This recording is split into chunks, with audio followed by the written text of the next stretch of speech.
New at 10, startling data from the Southern Poverty Law Center. It shows the number of hate groups rising across the country and right here in Wisconsin.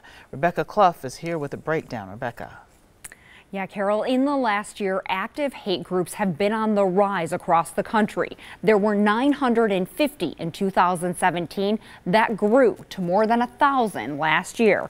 Now, here in Wisconsin, there are 15 active hate groups. More than half are neo-Nazi or white nationalist groups. Tonight, I talked to an area Jewish group that received a growing number of threats and says this doesn't come as a surprise. Images like these depicting hate are increasing in our state. This according to the Jewish Community Relations Council in Milwaukee. The threats are rising. The tone of them is much more hateful and aggressive, and people should be concerned. The council tracks all threats made against Jewish people in Wisconsin.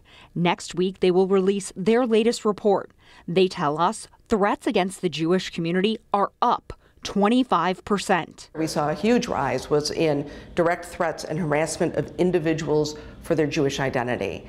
And that's sort of just on the cusp of where people then become violent. Hate groups in Wisconsin are not limited to neo-Nazi and white nationalists. Southern Poverty Law Center also found anti-Muslim groups, black nationalist groups, anti-LGBTQ groups, and general hate groups, all currently operating in the state. Jacob says the problem with any hate group is that the hate spreads. White supremacist groups may start by saying they're only about hating the Jews, but it's really about everybody. What can people do about it? One of the best ways to combat hate of any kind, racism, anti-Semitism, anti-LGBTQ, all of that, is call it out when you see it. To say to the person who's expressing those views, you know what, those are hateful, and I don't want to be a part of those views.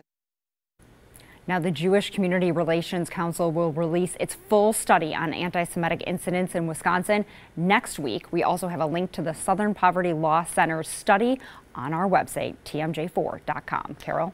Rebecca, thank you very much.